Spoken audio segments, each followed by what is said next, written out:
Bell तो आर्यन खान को मिली, लेकिन खुशी सबसे ज्यादा किसको हुई इस बात से? इन लड़कों को। निराशा तो हमारे मन में थे ना, हम शाहरुख सर के फैन है, हम लड़ना जानते हैं।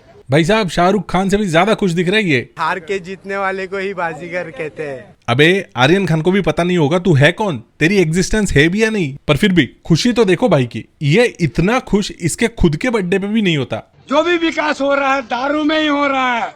जब तक हिंदुस्तान में सिनेमा है, लोग ऐसे ही चूतिया बनते रहेंगे। यार किसी भी इंसान के अंधभक्त मत बनो, ये बहुत ही खतरनाक चीज होती है, खुद के लिए भी और देश के लिए भी। अरे शर्म करो, कुछ अच्छा काम करो। पता नहीं यार, लोग आजकल कौन सा माल फूकना शुरू कर दिए। चाचा देखो क्या बोल रहे, पेट्रोल के भाव और बढ़ने चाहिए या कम में बहुत? मैं तो कह रहा हूँ तेल के प्राइस और बढ़ने चाहिए। लोग जो बिना बात घूम रहे हैं ना, वो घूमना बंद करे। खैर, ऐसे अनेक व्हाट्सएप चाचा चाचियां आपको सोसाइटी में मिल जाएगी जो अपने देश के चचा के प्रति उनकी अंधभक्ति में बिल्कुल चूर हो गए, एकदम पागल हो गए। 200-300 कितना? 500 रुपए तो भी डलवाएंगे तो भी मोदी जी के साथ में मोदी जी रहेंगे वोट।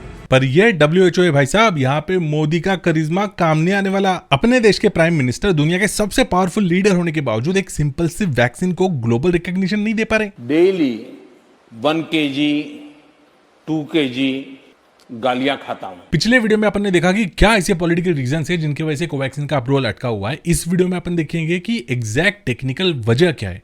वीडियो एंड तक जरूर देखिए, सब्सक्राइब कीजिए। तो करना, परेशान हो गए हम लोग 2.5 साल से। WHO यानी कि वर्ल्ड हेल्थ ऑर्गेनाइजेशन, यह ग्लोबल हेल्थ केयर संस्था चाहे पॉलिटिकली जैसा भी सोच रही हो, मैं पर्सनली मानता हूं कि वैक्सीन में कुछ ना कुछ गड़बड़ है, तभी कोवैक्सीन को अप्रूवल नहीं मिल रहा है। समझ के लेते हैं step by step. Bharat biotech, जिस कंपनी ने कोवैक्सीन का निर्माण किया है, इसी कंपनी के ऑलरेडी डजन भर वैक्सीन पूरी दुनिया में बहुत तगड़ा बिजनेस कर रहे हैं, बहुत बड़ी समाज सेवा कर रहे हैं। 1994-95 से कुछ ये कंपनी वैक्सीन इंडस्ट्री में है और इनके 3 वैक्सीन ऐसे हैं जो WHO के प्री क्वालिफाइड लिस्ट में शामिल है। तो बेसिकली वैक्सीन बना के उसको अप्रूवल के लिए WHO के पास भेजना, इस प्रोसेस को भारत बायोटेक बिल्कुल फैमिलियर है, उनको अच्छे से सारा सिस्टम पता है। पर जब बात होल इनएक्टिवेटेड वायरस वैक्सीन की आती है, जो कि ये कोवैक्सीन है, तो ऐसी एक भी वैक्सीन आज तक भारत बायोटेक ने WHO से अप्रूव करा के नहीं ली है। इसीलिए कोवैक्सीन के अप्रूवल के निमित्त से ये वैक्सीन कंपनी इस प्रकार की वैक्सीन की अप्रूवल की प्रोसेस के साथ फैमिलियर होने की कोशिश कर रही है। बेसिकली लर्निंग फेज में ही ये। तो दिक्कत कहां पे आ रही है? देखो, कोवैक्सीन के एक डोज में कोरोना वायरस के होल वायरसेस होते हैं, लाखों की संख्या में, एकदम नेचुरल फॉर्म में, लेकिन उन्हें इनएक्टिवेट किया जाता है किसी केमिकल से, जैसे कि फॉर्मेलिन, अल्कोहल या अल्ट्रावायलेट रेडिएशन से। इस प्रक्रिया के कारण उस वायरस का जो जेनेटिक स्ट्रक्चर होता है, यानी कि उसका जो RNA होता है, वो इतना वीक हो जाता है कि वो रेप्लिकेट करने के काबिल नहीं बनता, इनएक्टिव हो जाता है। यानी कि इस प्रकार की वैक्सीन जब बॉडी में एंटर करती है तो सिर्फ इम्यूनिटी को ट्रिगर करती है, अपना रोल यहाँ पे खत्म कर देती है और खुद को डिस्ट्रॉय कर लेती है। सुनने में तो ये बड़ा सिंपल सा फंडा लगता है, लेकिन ये बहुत ही पेचीदा चीज है। इसी साल में अप्रैल 2021 को ब्राजील के हेल्थ रेगुलेटर्स की एक टीम ने हैदराबाद में भारत बायोटेक के वैक्सीन मैन्युफैक्चरिंग प्लांट यानी कि लैब को विजिट किया था। वहां पे देखने की कोशिश की थी कि प्रोसेस कैसी है एग्जैक्टली इसके मैन्युफैक्चरिंग की। गुड मैन्युफैक्चरिंग प्रैक्टिसेस की ऑडिट कर रही थी बेसिकली ये टीम। तो उनको एक बात नजर आई कि भारत बायोटेक की जो वायरस इनएक्टिवेशन की प्रोसेस है ना, उसकी इंप्लीमेंटेशन में कुछ तो गड़बड़ है। यानी कि भारत बायोटेक प्रोबेबली कुछ स्टेप्स मिस कर रही है, स्किप कर रही है, जिसके वजह से उनको अश्योरिटी नहीं मिल रही थी कि हर एक डोज में हर एक वायरस इनएक्टिवेटेड है। उनका एक कंसर्न था कि अगर डोज सही तरीके से इनएक्टिव नहीं हुआ, उसमें से कुछ सैकड़ों, कुछ हजार वायरल पार्टिकल्स स्टिल एक्टिव रह गए, तो ये वैक्सीन प्रोटेक्शन के बजाय बीमारी देने का काम कर जाएगी। ब्राजील के हेल्थ रेगुलेटर्स का कहना था कि इस चीज को अपन नजरअंदाज नहीं कर सकते ना, हम तो यार इसको GMP यानी कि गुड मैन्युफैक्चरिंग प्रैक्टिसेस वाला सर्टिफिकेट नहीं दे सकते, ये तो सरासर वायलेशन है, हम इसको फिलहाल अपने देश में अप्रूव नहीं कर सकते। सॉरी, ये आज तक का सबसे बड़ा झटका साबित हो गया कोवैक्सीन के लिए, जो अब तक हमें चुभ रहा है।